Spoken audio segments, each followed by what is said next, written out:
This is great, but this is your biggest number one right here.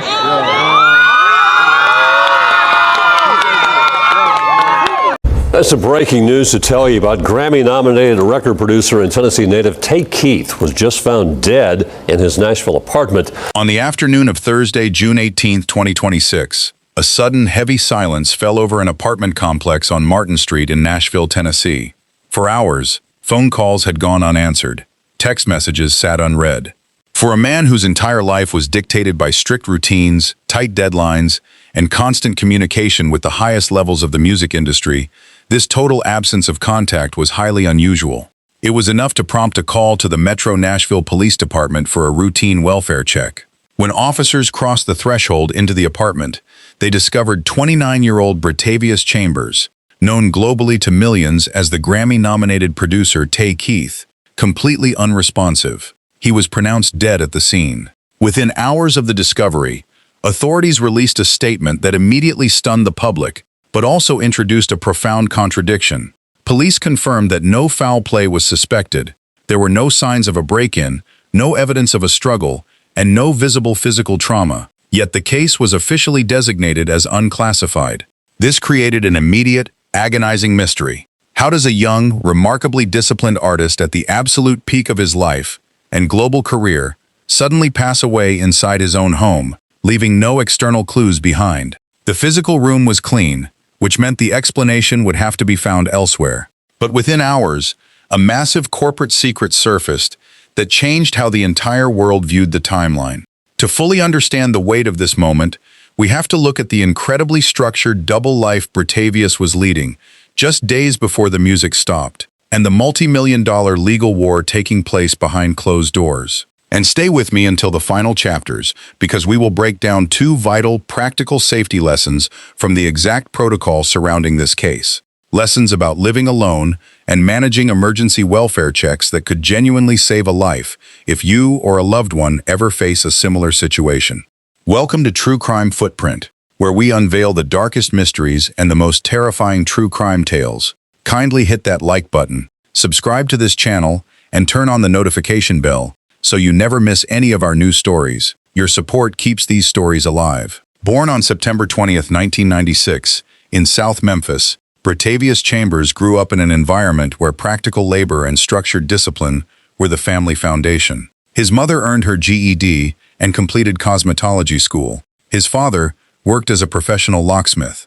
They pushed their son toward formal education, establishing a mindset that would later define his entire career. By age 14, his stepfather, a local DJ, introduced him to the mechanics of production. That same year, Bratavius formed a musical partnership with a local rapper named Blockboy JB. But while his beats began driving global culture, he chose a path very few in his position would ever take. He refused to drop out of school. While producing the massive, #1 Billboard hit Sicko Mode for Travis Scott, a track that earned him a Grammy nomination, Chambers was actively enrolled at Middle Tennessee State University. His routine was rigorous. From Monday through Thursday, he sat in classrooms in Murfreesboro, studying media management. On Friday morning, he flew to Atlanta, Los Angeles, or Miami for high-level studio sessions with the biggest artists on earth. On Sunday night, he flew back to prepare for class.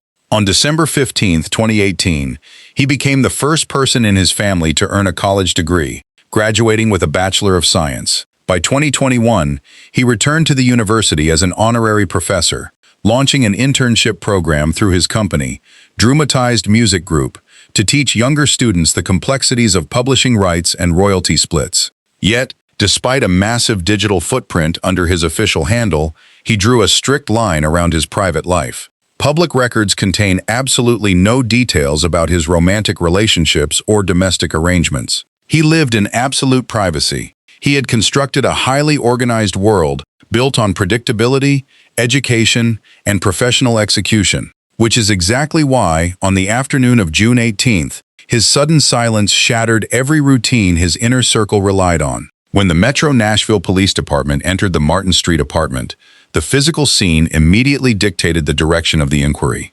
The public statement confirmed that no foul play was suspected.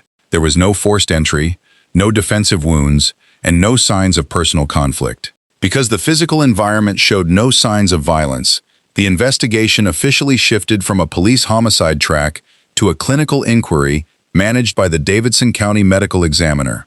But as the medical examiner initiated the post-mortem protocol, a massive corporate timeline collided with the news of his passing.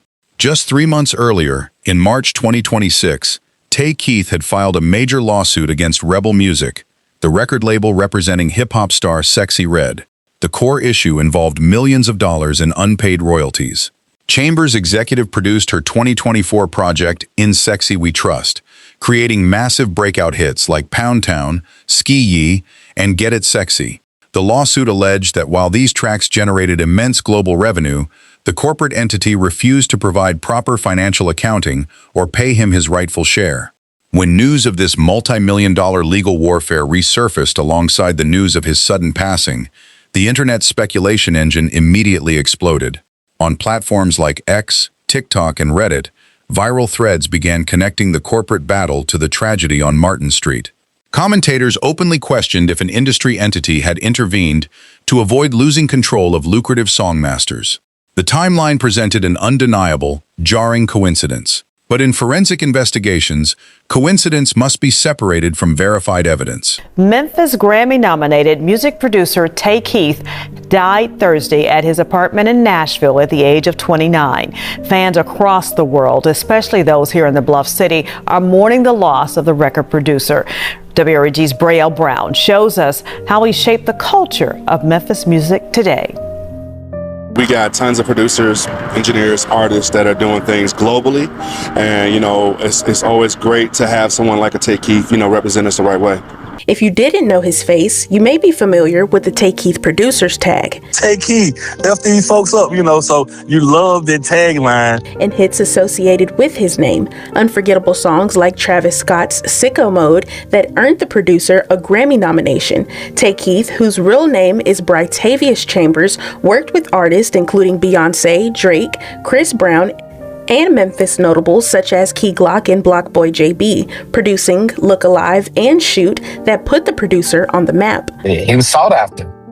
And that's at 29 years old, that's major. Some people don't live a lifetime of 50 and 60 and never, reach some of the music icons that he reached. The 29-year-old died in his Nashville apartment Thursday afternoon. He was found by officers performing a welfare check. Those who had the chance to rub shoulders with Tay Keith say he will always be remembered as humble, kind-hearted, and always looking out for those who came behind him. Here at Stax, he recently came to a bunch of our functions and talked to our kids and really gave them some good words of encouragement. And it's just really, really, really it's really hurtful to see this happen. Keith currently has 200 songs that are streaming on all platforms. Carson says plans to honor the record producer are already in the works. So I talked to Commissioner Mikhail Lowry about it. He wants to make sure that Tay Keith is in the Hip Hop Museum that he's working diligently on right now. So it's rough hearing that news, but we most definitely want to extend our sincerest condolences to the family of Tay Keith. Don't let it die down just because it happened yesterday, and let's keep that legacy alive by keeping his name out there. The abrupt silence that led to the discovery of Britavious Chambers highlights two crucial safety protocols for individuals who live alone or manage high-profile independent schedules. First, when living alone, establishing an active check-in circle is a vital protective measure. This involves identifying a trusted contact who expects communication at specific, predetermined intervals. Utilizing shared digital location features or automated daily safety alerts can drastically shorten the response window if an unexpected medical crisis occurs. This protocol does not guarantee safety, but it ensures that help is dispatched much faster if contact is suddenly broken. Second, understanding how to initiate a law enforcement welfare check is critical. If a loved one goes out of contact in a manner completely uncharacteristic of their daily routine, a check can be requested through non-emergency or emergency dispatch. When making this request, it is vital to provide authorities with specific medical history, access codes, and the exact timestamp of their last known active communication. This ensures responding officers have the full context before entering the premises. These logistics protect the living, but what does the actual evidence say about the internet's industry conspiracy theories? When you look at the legal framework, the label hit theory completely collapses. A lawsuit does not vanish when a plaintiff passes away. The financial claim simply transfers directly to their estate. Financially, the label stood to gain nothing. Furthermore, Rebel Music's legal team publicly confirmed they were already cooperating and fast-tracking compensation to Chambers' estate. The theory of malicious animosity between the artists was also thoroughly disproven. Chambers' legal team explicitly stated the lawsuit was a corporate formality directed strictly at the company, not at Sexy Red personally. The two remained incredibly close, viewing each other as family, and had actually been working together in a recording studio just 1 week prior to his passing. With external intervention completely ruled out by both the law and physical forensics, the medical examiner's focus remained on hidden internal anomalies.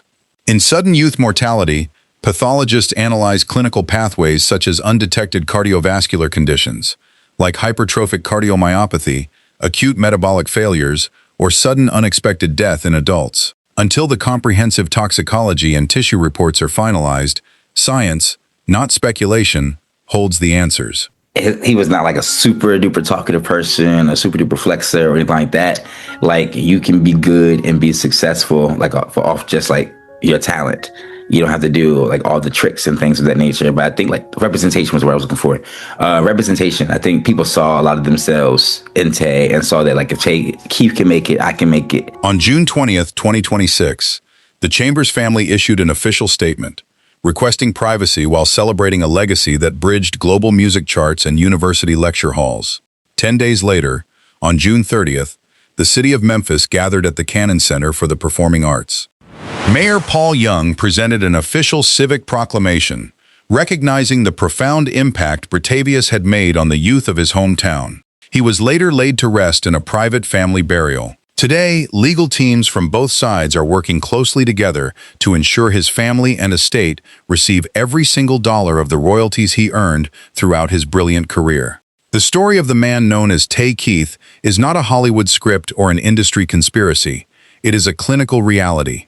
It is the story of an extraordinary mind who mastered the business of music, protected his community, and fiercely guarded his private world. The final laboratory reports will eventually take their place in the Davidson County archives, providing the definitive medical answers to the silence that began on Martin Street. But the enduring reality of this case is a stark reminder of the boundary between the public figures we watch and the private, fragile nature of human biology. Bratavius Chambers spent his life masterfully controlling the exact tempo of the culture around him. The final truth of his story leaves us with a profound, quiet observation that the ultimate timing of our lives is something none of us can truly dictate. To everyone who made it to the end, thank you for watching, for your attention, and for joining us on this journey of reflection. Stay informed, stay vigilant, and above all, stay safe. See you on our next video.